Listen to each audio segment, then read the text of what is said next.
l'enfance célébrée aujourd'hui partout dans le monde, une enfance difficile pour beaucoup. La rédaction de RTI2 fait une canne sur le quotidien des enfants appelés enfants de la rue. Dernière ligne droite pour la campagne présidentielle au Burkina Faso aujourd'hui, l'enjeu sécuritaire au cœur de la campagne.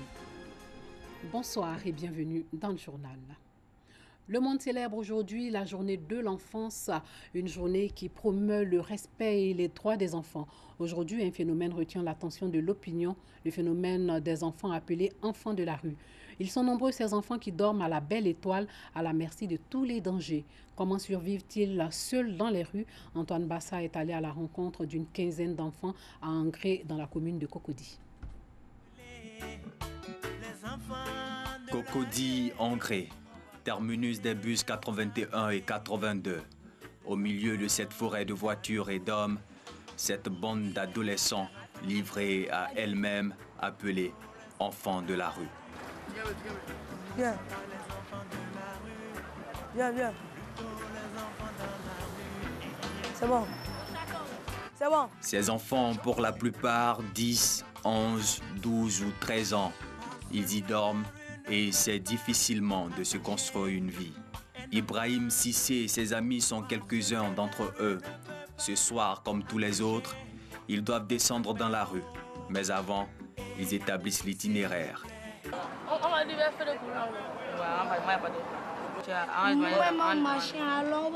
Seuls face à leur destin, perdus dans cette ambiance chaude d'Abidjan, ces enfants multiplient les petits métiers et s'adonnent à la mendicité pour survivre. Moi et mes camarades, mon camarade, on s'assoit au feu ici là.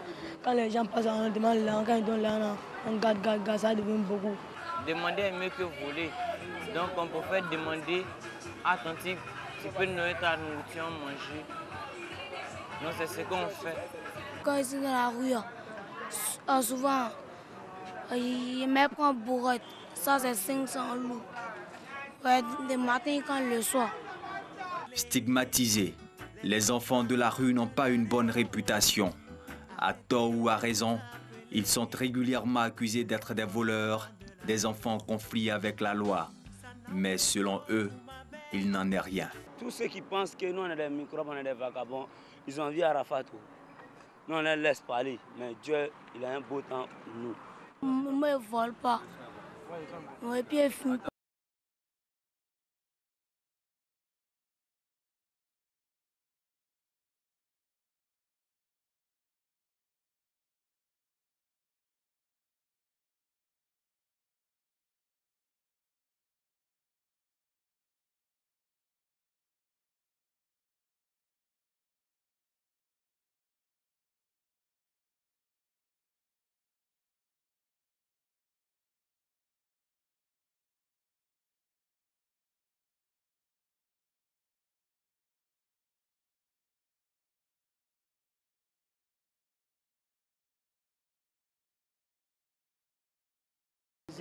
Mes parents, c'est vrai qu'ils partaient, ils travaillaient à la justice.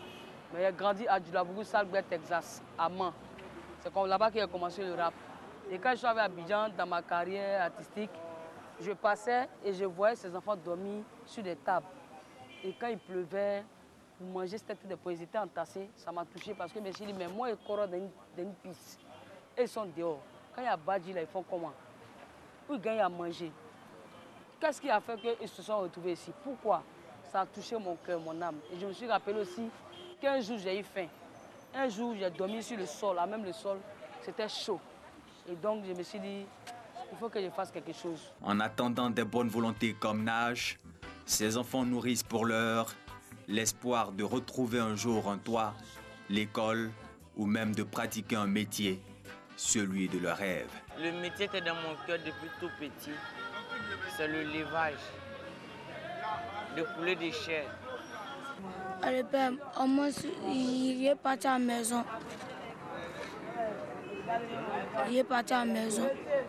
Pour faire de leurs rêves une réalité, pour défendre et promouvoir leurs droits spécifiques, les Nations Unies ont adopté en 1954 la Journée mondiale de l'enfance et depuis, chaque 20 novembre, le monde passe en bleu.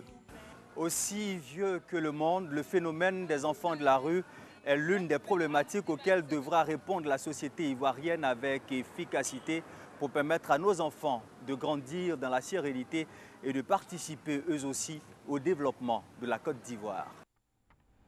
La célébration de la Journée mondiale de l'enfance implique aussi le respect des droits de ces enfants. Et qui dit respect des droits dit amélioration des conditions de vie, d'où cet appel lancé par 6400 jeunes et adolescents de 8 localités et 503 établissements scolaires sur la stigmatisation et les discours de haine en milieu scolaire et communautaire. L'ONG Droits des enfants Côte d'Ivoire, initiatrice d'une rencontre qui a regroupé ces enfants à l'auditorium de la bibliothèque du Plateau. Nous Sangaré, Anissette Conan, Joël Gossé. Et ils veulent grandir dans la quiétude. Ces enfants ont décidé de donner de la voix pour revendiquer leurs droits à la vie, à la santé et à l'éducation. Certains de nos droits ne sont pas respectés puisque certains de nos amis n'arrivent pas à manger correctement, se nourrir même correctement puisque des nourritures ne sont pas assez saines ni équilibrées. Certains enfants n'ont pas droit à la scolarisation par manque de moyens. D'autres n'ont pas aussi de logement, tout ce qui conduit au phénomène des enfants microbes. Alors cette journée, nous lançons, nous enfants, un cri de cœur envers les autorités, envers les parents pour un respect des droits des enfants. Célébrer tous les 20 novembre, la Journée internationale de l'enfance vise à créer les conditions sociales, économiques et culturelles pour un meilleur épanouissement des enfants. Parents et acteurs de la société civile sont donc invités à jouer pleinement leur partition. Nous avons le devoir de donner des messages d'amour à la maison, d'avoir un message de tolérance à la maison pour que nos enfants qui copient tout ce que nous faisons puissent apprendre auprès de nous, à œuvrer pour la paix, à être des artisans de paix. Discours de haine et de stigmatisation en milieu scolaire et communautaire. C'est le thème de cette journée de l'enfance initiée par l'ONG Droits d'enfants en Côte d'Ivoire. Chaque fois qu'il y a discours de haine, chaque fois qu'il y a stigmatisation, il y a frustration. Et quand il y a frustration, il y a bagarre. Et quand il y a bagarre, il y a mort d'homme. Et quand il y a mort d'homme, soit c'est un enfant orphelin ou c'est un enfant victime directe. Débutée ce 20 novembre, la campagne de sensibilisation va se poursuivre jusqu'à la fin du mois de novembre. 6400 adolescents sont concernés par cette campagne. Parlons santé. L'Organisation des établissements d'enseignement confessionnel islamique en Côte d'Ivoire a organisé à son siège à Koumassi une opération de don de sang.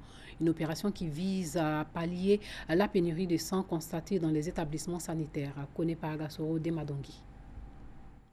Depuis le déclenchement de la crise sanitaire, la Covid-19, de 300 poches de sang par jour, aujourd'hui on n'en distribue que 50, selon le Centre national de transfusion sanguine. Face à cette situation inquiétante et afin de lutter contre la pénurie de sang dans les établissements sanitaires, l'Organisation des établissements d'enseignement confessionnel islamique en Côte d'Ivoire, OECI, a organisé une opération don de sang en vue de sensibiliser les populations sur l'importance qu'il y a à donner son sang. Nous avons entendu le cri de cœur de nos autorités sanitaires concernant la pénurie du sang au niveau de nos hôpitaux. Donc notre organisation qui est l'OICI, nous avons pris l'initiative pour faire des dons dans nos hôpitaux pour sauver des vies. Parce que quand on prend le Coran dit « celui qui sauve une vie », c'est comme il a sauvé le monde entier. Pour les volontaires, il s'agit de sauver des vies humaines. Il faut donc féliciter et encourager cette action humanitaire de l'Organisation des établissements d'enseignement confessionnel islamique en Côte d'Ivoire. C'est lui aussi qui a fait appel à tous ses membres et à tous les enseignants de venir faire le don du sang. Donc j'ai répondu favorablement à l'appel de lui aussi. Je crois que ça me fait plaisir de sauver des vies. Parce que sauver des vies, bon, c'est quelque chose de bon, tu peux aussi en avoir besoin. Selon le ministère de la Santé et de l'Hygiène publique, la Côte d'Ivoire a besoin de 230 000 poches de sang. Elle a malheureusement un total de 160 000 poches par an. Le ministère exhorte donc les populations à se mobiliser afin de lutter contre la pénurie de sang dans les établissements sanitaires. Emma Diogala pour célébrer la paix dans la commune de Koumassi, c'est dans la commune de Marcory. Les différentes couches sociales et ethniques de cette commune ont pris part à la journée sportive. C'est la journée de la paix. Et la paix est le préalable à tout développement. Rien n'est possible sans la paix. C'est pas vrai. Pour le grand rendez-vous sportif en faveur de la paix en Côte d'Ivoire, influenceurs en orange et jeunes de Marcory se sont défiés dans un esprit de fraternité. On a besoin d'être ensemble dans ce pays. On a besoin de prôner la paix, comme le président Houphouët-Boigny nous l'a enseigné. Sous le regard amusé des spectateurs, les deux équipes se tiennent jusqu'au coup de sifflet final. C'est à l'épreuve fatidique des tirs au but que l'équipe des influenceurs s'impose finalement 2-1 grâce à un tir victorieux de Legré-Paul. Mais pour le capitaine Pancho et ses coéquipiers, la victoire est anecdotique. L'essentiel est ailleurs. C'est la paix qui a gagné, c'est la réconciliation qui a gagné. On l'a fait pour la paix et de la manière on a gagné dans la paix, dans la joie. On souhaite la paix en Côte d'Ivoire, la paix dans toute l'Afrique. En levée de rideau, dans un match de 100% féminin, la team 2 en vert s'est imposée 1-0 face à la team 3. Une initiative que Roxane Kiki, Miss District 2020, entend pérenniser. Ce match a été organisé en fait pour prôner la paix, la cohésion sociale, l'harmonie et surtout la tolérance. Chaque année, on organisera un match de gala à cette même date.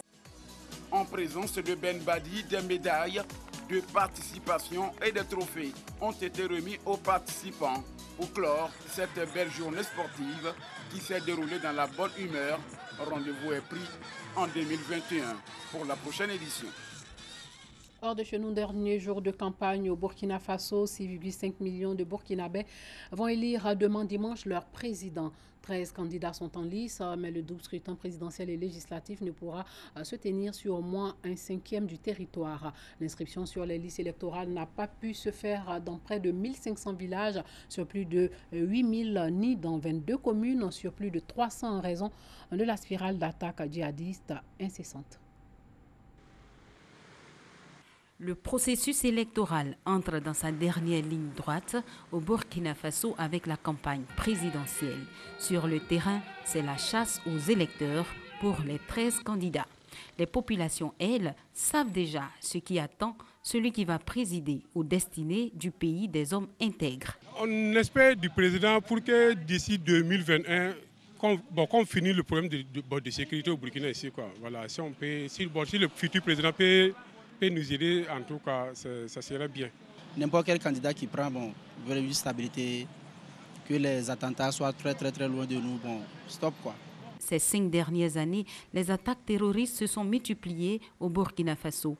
La dernière en date est survenue le mercredi 10 novembre avec 14 militaires tués.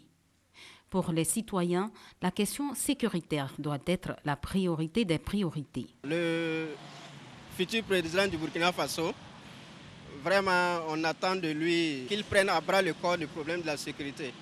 Que tout Burkinabé puisse aller et revenir partout où il voudra, sans problème. Le nord, c'est vraiment l'insécurité totale. Il y a plusieurs villages qui sont inoccupés pour problème de sécurité. Voilà, il y a plusieurs déplacés qui sont présentement au centre Villawaga ici. Donc vraiment, c'est un problème crucial pour nous Burkinabés. Les femmes le pensent aussi. Si on dit sécurité, tout, ni palabre, ni rien. Si à l'appel, il y a tout. Que Dieu nous aide. L'insécurité est une menace pour l'investissement et pour le développement. Outre la sécurité, enjeu majeur de ce scrutin, plusieurs autres défis économiques attendent le nouveau locataire du palais de Koussiam à Ouagadougou. En 2 ans, le nombre de déplacés par ces attaques a augmenté de façon exponentielle jusqu'à atteindre le million, soit 5% de la population, alors que les violences ont fait au minimum 1200 morts depuis 2015 au Burkina Faso. Et puis, 37 personnes tuées en Ouganda dans les violences déclenchées par une nouvelle arrestation du principal candidat de l'opposition à la présidentielle de janvier 2021. Le chanteur Bobi Wine, de son vrai nom Robert Kangiani, a été arrêté en pleine campagne parce qu'il n'aurait pas respecté les gestes barrières. Voilà, c'est tout pour ce soir. Merci de nous avoir suivis. Portez-vous bien.